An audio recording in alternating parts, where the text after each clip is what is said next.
سلام كما يصنحو كبرى تختتلت نلوم عرب مشات 17 مازيغ 2026 زتدالو حدش زيناتات حيزالكم قريب اللخو مكتتالكم يعدم فلما كندبتاتو ኤርትራ ንቀዳም ሰር ኢትዮጵያ አብይ አህመድን ጀነራል ጻድቃን ዛሃበቶ መልስ ዝምልከትን ኣብ ክልል ትግራይ አንጸላሊ ዘሎ ሓድሽ ከቢድ ስጋት ዝምልከትን ኢራን መጻቦ ሕርሙዝ ሙሉ በሙሉ ንኹለን መራኸብ ክፉት ምግባራ ንብዙሓት ከም ዝሐጓሰን ዋጋ ነዳዲ ይጎድል ከም ዘሎን ብዛዕባ ውገ ኢራን ኣሜሪካን እስራኤልን ዘለዎ ሓድሽቲ ምዕባለታትን ዝብሎን ካልእን ዝሕብር ዝርዝር ዜናታት ሒዝናልኩም ቀሪብና ኣለና ንቻነልና ሳብስክራይብ ብምግባር كسام مودعتا ختكاتولنا بخبر نعدمكم إيران مصابو حرمز ملو بملو لو مدحر مخفاتا بريزيدنت أمريكا دونالد ترامب ني إيرانا مسكينو إسرائيل دحرت مس ليبانوس تبصح توخسناي مقراس سمع دما حادش متكعته بمفصام كم زتحاسته ناي ليبانوس سرايت قاليص الله إسرائيل نتوخس دو مبال سقمت كتصنعو تسفا كم زنبره زغلص ات سرايت ابدو باليبانوس بزحات عدتات علامه زغبره حيالو متكعتات إسرائيل كم استرأى قاليصو ناي إسرائيل حيلتات نبزحات عدتات علامه زغبرن ببوانو زفصم دبداب كم زمزغبه زغلص افنيا ناي ليبانوس سرايت اتمتكعته كلتين هاجرات زتسمامعلو ناي 10 معلتات توخس دونا يبال سمع اب جبر كاب زوعل دحر ساعات مخانو قاليصو اتنا ليبانوس سرايت وسيخون نتزلو كونتات اب قمت بمئتاو اب زوصو مجلسي زيغاتات نابت اب دوباو كفالته هاجر زركب عدتاتن كتماتاتن امم لاست نقاقه خبرون بركز زبالو تحساتات اب تخبابي كيد كم زلون قاليص الله سرايت ليبانوس اقدمو اسرائيل حدش توخس دونا يبال سمع فريمو منبارون زفلات كوينو سبات نابكابيتا دوبا ليبانوس كيملسو አጠንቂቁ ኸምዝነበረውን ይዝካር እዚ ኸምዚልን ካሎ ነቲ ኣመንጎ እስራኤል ሊባኖስን ዝተበጽሐ ስምዕ ተኩስ ዶና ይባል ናይ ዓለም ሃገራት ግብረ መልሲ ይብሉ ከም ዘለውን ምንጭታት ይገልጹ ናይ ዓለም መራሕትን ፖለቲከኛታትን ብዛዕባ ኣመንጎ እስራኤል ሊባኖስን ዝተፈጸመ ተኩስ ዶና ይባል ስምዕ ርእይቶም ዝህቡ ዘለዉ ኮይኖም ፕሬዝዳንት ኮሚሽን ኤውሮፓ ኡርሱላ ቫንደር ላየን እቲ ስምዕ ንቃመ ሰላም ዝወስድ መንገዲ ምዃኑ ብምግላጽ ነቲ ስምምዕ ብሓጎስ ከም ዝተቐበለቶ ነጺራ ኣላ أمانغو إسرائيل أبلي بانو زمدبرو جل حزبولا زكايد متقعتات درو هيوتا شاحت مقتالو زحبرت تا بريزيدنت كم زعين السمع ابتخباب افويتا زفتر مخانو ونقاليس الله اتسمع نقام سلام زوسد من قد مخانو زحبرت اتاناي كوميشن اوروبا مراحيت لولاونتن جزءتا وحدنت ليبانوس ملء بملء كخبروان سويعة الله بيتنا إسرائيل متقعتات اب حماق كونتات كم زودق زنقرلو حزب ليبانوس اب سبو حاجز كوهاب مخانوان اتا بريزيدنت زغلص كوينا اتناي كلتي انغورا بتناي نو حوان قچت نحوارو زعرفلو كونتات كفتر كم زغباون وسيخا غليص الله እዚ ከምዚ ኢሎም ከሎ ድማ ሚኒስትር ወጻኢ ጉዳይ ሕብረት መሬት ዓረብ ነቲ ተኩስ ዶባል ንዞባ ምርጋእ ዝምቹ ሃዋሁ ኣብ ምዕባል ክሕግዝ ተስፋ ከም ዘለዎ ምግላጽ እውን ተፈሊጡሎ ነቲ ኣመንጎ እስራኤል ሊባኖስን ተበፂሑ ዘሎ ተኩስ ዶና ይባል ስምዕ ኣመልኪቱ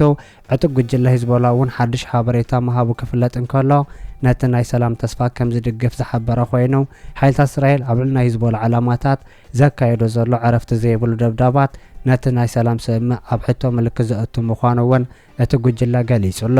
እዚ ከምዚ ኢሉ እንከሎ ፕሬዝዳንት ኣሜሪካ ዶናልድ ትራምፕ ኩናት ኢራን ኣብ ቀረባ ግዜ ክፍጸም ከም ዘለዎ ብምግላጽ እቲ ኩናት ኣብ ቀረባ ግዜ ክውዳእ ከም ዘለዎ ከም ዝገለጸ እውን ተሓቢሩ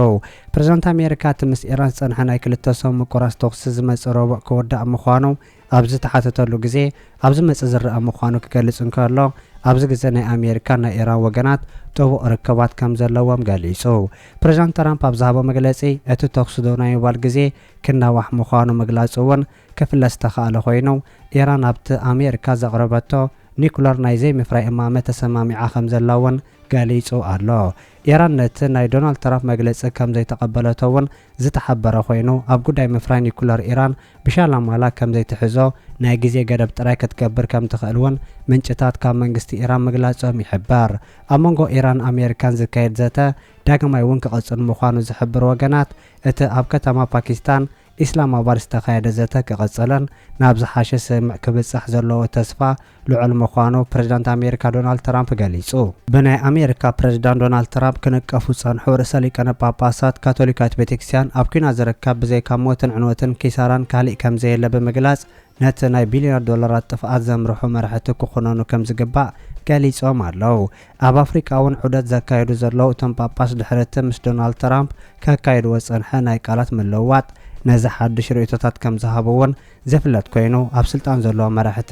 ንህዝቢ ክሓስቡ ፀዊዖም ኣለው። ኣብ ዓለም እቶም ውሑዳት ዝውዕልዎ ኩናት እቶም ብዙሓት ንጹሃ ሰባት ከም ዝህሰዩሉን ክሕብሩን ካለው ዓለም ብውሑዳት መላእኽቲ ትበርስ ከም ዘላውን ወሲኾም ገሊጾም። ኣብ ኣፍሪቃ ኣብ ሃገረ ካሜሮን ኣብ ዘስምዕዎ መደረ እቶም ጳጳስ ንናይ ትራምፕ ኣካይዳውን ዝነቐፉ ኮይኖም እቶም ፈላሚ ኣሜሪካዊ ርእሰ ሊቃነ ጳጳስ ዝኾኑ መንፈሳዊ መራሒ ነቶም ብስም ፈጣሪ ከይተረፉ ሽቅጡ ዝበልዎም መራሕቲ ከም ዝዋቐሱ ተገሊጹ። እቲ ኣሜሪካዊ ፕረዚዳንት ብወገኑ ኣብ ዝቐረባ መዓልትታት ሊዮ ከም ርእሰ ሊቃነ ጳጳስ መጠን ኣደብ ክገብር ከም ዘለዎ ምግላጹን ብዛዕባ መንግስታትን ፖለቲካን ሰባት ክነግርዎ ከም ዝግባእ እውን ወሲኹ ይገልጽ። እዚ ከምዚ ኢሉ እንከሎ ሎሚ ናይ ምሸት ኢራን ንብዙሓት ዘሐጎሰ ዜና ዘርግሐት ኮይና መጻበ ሕርሙዝ ንኹለን መራኸብ ክፉት ከም ዝኾነን ኩለን መራኸብ ብዘይ ፍቓድ ክሓልፋ ከም ዝፈቐደት ኣዊጃ። ሚኒስትር ወፃኢ ጉዳይ ኢራን ኣባስ ኣርጋቺ ኣብ ኤክስ ገጹ ኣብ ዘውፅኦ ሓበሬታ ኩሎም በመጻበ ሕርሙዝ ዝሓልፋ ንግዳዊ መራኸብ ዝተረፈ እዋን ተኽሲ ዶ ምባል ሙሉእ ብምሉእ ክፉት ምዃኑ ኣዊጁ። መንግስታዊ ቴሌቭዥን ኢራን ንሓደ ላዕለዋይ ወተሃደራዊ በዓል ስልጣን ብምጥቃስ እተን መራኸብ ብዘይ ተፈቐደ መንገዲ ወይ ከዓ ንኹሉ ብዝፈቅድ መንገዲ ጓዓዛ ከም ዘለዋ ዝገለጸ ኮይኑ ብተወሳኺ እውን እተን መራኸብ ንኽሓልፋ ካብ ኮር እስላማዊ ሓለዋ ሳውራ ኢራን ፍቓድ ከም ዘየድልየን ገሊጹ። እዚ ከምዚ ኢሉ እንከሎ ፕረዚዳንት ኣሜሪካ ዶናልድ ትራምፕ ኢራን ንድርድር ኣሜሪካን ኢራን ኣቓልቦ ሂባ ንመጻበ ሕርሙዝ ንኹለን መራኸብ ክፉት ምግባራ ምስጋና ከም ዝግባእ ዝገለጸ ኮይኑ እንተኾነ ግን ኢራን ኣሜሪካን ዘላቒ ስምዕ ምቁራስ ክሳብ ዝፍጽማ እቲ እገዳ ከም ዝቕጽል ገሊጹ ኣሎ። ነሲዕቡ ኣብ ዓለም ሙሉእ ዋጋ ነዳዲ ከም ዝጎደለ ዝተገለጸ ኮይኑ ዋጋ ነዳዲ ሕጂ ናብ $9 ከም ዝወረደ ሚድያታት ዓለም ይጽብጽባ ኣለዋ።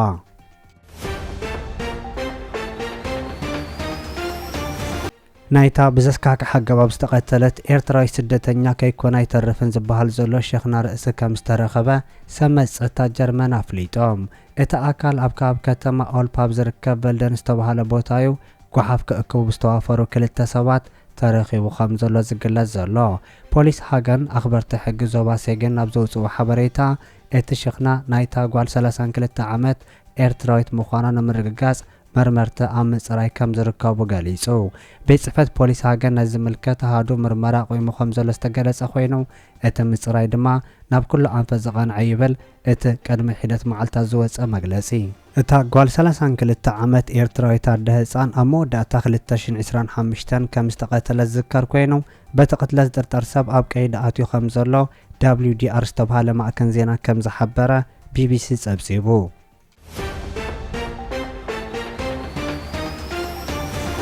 ኤርትራ ንቀዳማይ ሚኒስትር ኢትዮጵያ አብይ አሕመድን ጀነራል ጻድቃንን መልሲ ከም ዝሃበት ተገሊጹ። ናይ ሰልፊ ብልጽግና ወገናት ብሓፈሻ ናይቲ ሰልፊ መራሒ አብይ አሕመድን ጀነራል ጻድቃንን ኣብ ዝቕንያት አንጻር ኤርትራን ናይ ባሕሪ ግዝኣታ ምዝራቦም ሚኒስትር ዜና ኤርትራ ኣቶ የማነ ገብረ መስቀል ኣብ ገጻት ኤክስ ሓቢሩ። ናይ ብልጽግና ወገናት መቐጸልታ ናይቲ ብቐጻሊ ክህብዎ ጸንሑ ንናይ ኤርትራን ኣፍ ደገ ባሕራን ጉዳያት ኣብ ዝግዝእ እዋን ብዝለዓለ ደረጃኡ ከም ዘልዕልዎ ኣብቲ ናይ ሚኒስትር ዜና መግለጺ ተሓቢሩሎ። ናይቶም ወገናት ሉላውነት ኤርትራ ኣብ ሕቶ ምልክት ዘእተዎ መግለጽታት ብማሕበረሰብ ዓለም ተቐባልነት ከም ዘይረኸበ እውን ዝገልጽ ናይ ኤርትራ መግለጺ ናይ ብልጽግና ወገናት ጸረ ኤርትራ መግለጽታት ክቕጽሉ ምዃኖም ወሲኹ ገሊጹ።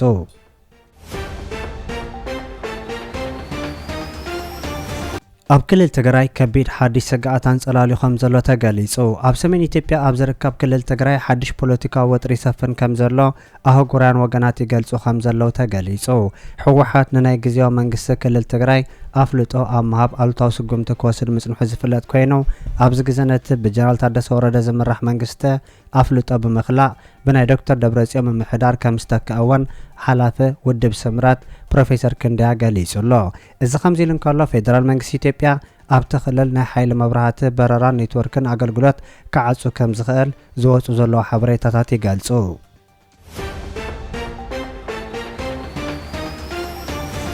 ክቡራት ተኸታተልቲ ንሎም ዝተዳለወ ዜና ነዚ ይመስል። ኣብ ዝቕጽሉ ዝፍነው ዜናታት በቐዳምነት ክበጽሐኩም ሳብስክራይብ ዘይገበርኩም ሳብስክራይብ ንኽትገብሩ ብኸብሪ ንዕድመኩም።